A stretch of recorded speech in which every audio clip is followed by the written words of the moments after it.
After so many years with basically the same design, Apple finally gave us something new and exciting. And although at first I was a little bit conflicted on the looks, especially considering the change from titanium to aluminum, it has grown on me quite a lot. Obviously the material choice was done in efforts for better heat dissipation, and with the little time I've spent with the iPhone 17 Pro, I can definitely tell the differences, but let's dig a little bit deeper into my experience so far. And yeah, this year I went with the smaller Pro because I think it's the perfect size for most people, especially for me. I know that if you are, aiming to get like the best battery experience you can get, the Pro Max will be the best choice for you. But for me, after coming from the 16 Pro Max and knowing that this phone now has an increased battery size that is somewhere near what the iPhone 16 Pro Max offered me, this seems like a good option for me, and I enjoy the screen size, the form factor, and honestly, this is the one that I recommend the most. But going back to the topic, in this video, because it's just my first impression, I want to highlight the biggest changes, and once I spend more time using the iPhone, I will make a proper review talking a little bit more in depth about all of its features. Okay, let's start talking about the frame and its unibody design, as Apple calls it. To be honest, I didn't like it too much at first. I was a bit conflicted, as I said before, because it looks amazing, but when you hold it, something makes me prefer the premium feel of the iPhone 16 Pro. Although it may be just me right now that I'm just getting used to it because it's all new, and it's possible that I'll grow to love it more. But as of now, I get this feeling that I don't know, I kind of miss the titanium and how it felt in hand with the glass. This one feels good. It's still like a,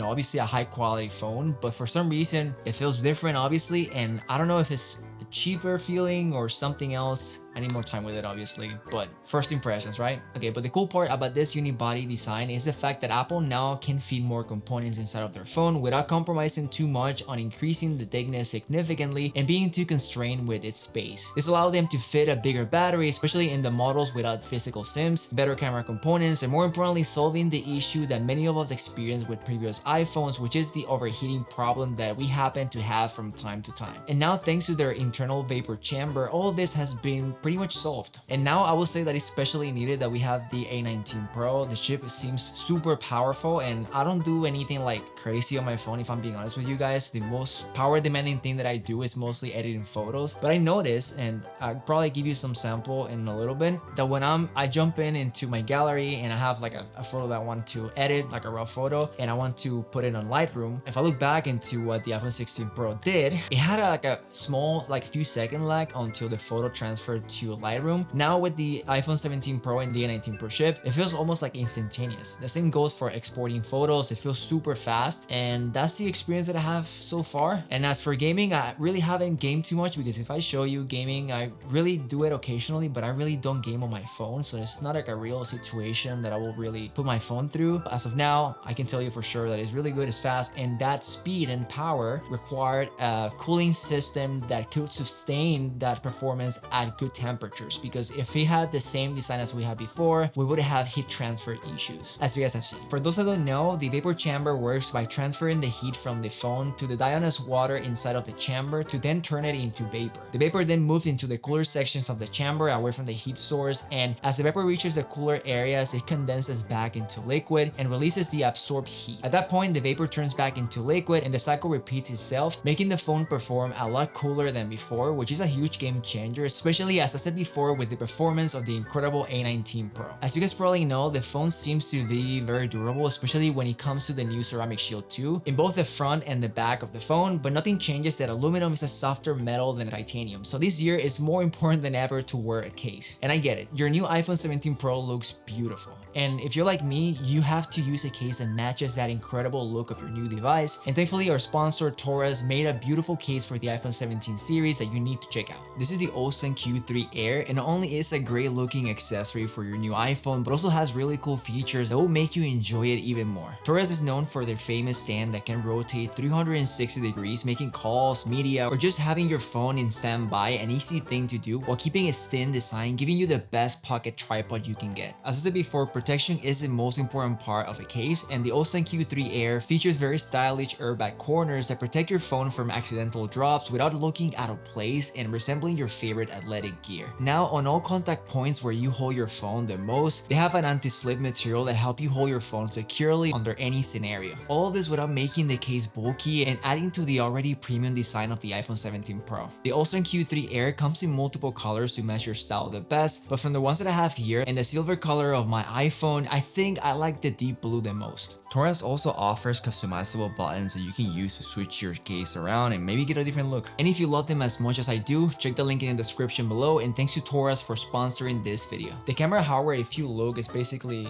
the same as the iPhone 16 Pro, but now it has a better image processing that, if you ask me, I think it makes a huge difference. It's something that you can even look back on the Pixel 10 Pro XL, that it shares basically the same hardware as the previous Pixel, but the photos look much better. Similar case here with the iPhone. I think that the photos are great, and I'm gonna lift some samples here so you guys can tell me what you guys think. And with the camera and all the video features that it has, especially with the front camera, I'm gonna talk a little bit about that later. I think this phone is an absolute game changer for content creators, and I honestly don't like using that word, but I don't know what else to say. It's really good, but yeah, this is just my opinion. Okay guys, just my opinion. Doesn't mean that you have to do it, but it's really good. But now this new image processing with the new Fusion system improved the dynamic range and color accuracy of the already amazing photos of the iPhone. And I will say that this year, even though the hardware is the same, obviously for the most part, and we have now a better photo processing, the highlights of this year are two for cameras. So number one will be the telephoto lens, which is now 4x and also 48 megapixels, making the three lenses of the iPhone now 48 megapixels, which is a really big deal, because now image composition is a lot easier to achieve. If you want to crop in, you have more freedom without losing too much detail. Now, the front-facing camera was something that iPhones lacked for so long. In my experience with the Pixel 10 Pro XL, I loved it because I feel like there was no other phone that could give me something like that, at least from the ones that I've tried. But now with the iPhone, I am sold that this is the best front-facing camera that I've tried. The most important part here is obviously the fact that it's a square sensor. This means that basically you can keep your phone vertical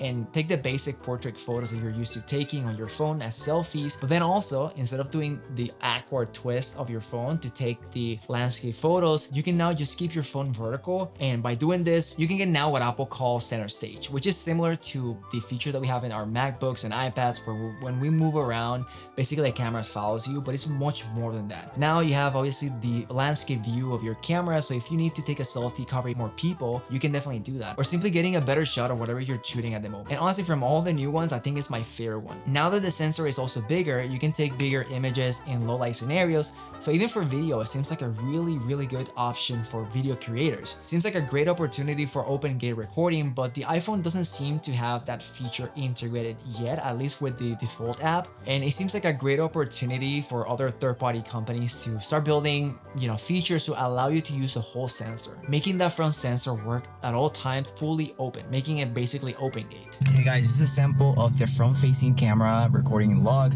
and it looks really good. I really like the quality now that we have that landscape mode that we can see more. I see this portion being a lot more useful for creators like me, and I mean many of you as well, if you want to just film things for with your family or friends. Seems like a very useful aspect ratio now, and I really like it. But yeah, everything looks very crisp, and I would say that a huge improvement from last year front-facing camera, and now making it a lot more useful than before, because before I honestly didn't like it at all for photos or videos. It wasn't the best. Knowing that we had phones like the Pixel that does very good with the front-facing camera, the iPhone lacked in the past, but now thankfully we have a really good option, and it seems like something I'll be using quite a lot. The display now have 3000 nits of peak brightness from the 2000 nits that we had on the iPhone 16 Pro, which is a really good improvement. It's really when you go outside, it was really difficult to see whatever you had on your phone, especially compared with other competitors like the S25 Ultra and the Pixel 10 Pro XL. Ceramic Shield 2 shows to be 3 times more resistant to scratches according to Apple, but I will be the judge of that. I never use screen protectors, and at the end of the year, my phones always end up with micro scratches, no matter how much I try to take care of them. But you know what? We'll get back to it at the end of the cycle to see how much better it actually is. The new anti-reflective coating is quite noticeable, but nowhere near as good as the S25 Ultra. However, it's a great improvement, and combined with the new peak brightness, colors look better, and you can overall have a better viewing experience even out on the sun during the afternoon. afternoon, and I can really appreciate that. The battery in paper is very close to what the iPhone 16 Pro Max was, but as always when making these first impression videos, it's really hard to accurately say how it performs. The best I can say is that it has been really good, but as expected from the smaller Pro, it's nothing really super impressive, but it feels like it has enough battery to cover me for the whole day, so to be honest, that's all I need, and at the end, that's all that matters to me. Okay, so you guys have seen it. The iPhone 17 Pro has what everyone has been looking on an iPhone, which is a change, and Apple delivered beautifully. But like every tech that releases year after year, it's not worth upgrading if you already own the previous iPhone. Yes, it's definitely better. Yes, the camera is really good and it has better battery and performance, but the reality of many when upgrading to the latest models, after a few months, they just forget about all the new features and go back to their old habits of just calling and texting. So if you could use those features, you already know who you are, and if you have the money to do it, just get it because it's a really good phone, and I personally will use all of those new features. But unless you have an iPhone 14 Pro and below, I will keep your current iPhone. And yeah, just thank you so much for watching and enjoying the video. And if you did, don't forget to like and subscribe, and I'll see you guys on the next one. Take care. Bye. Tonight I'm gonna take you out.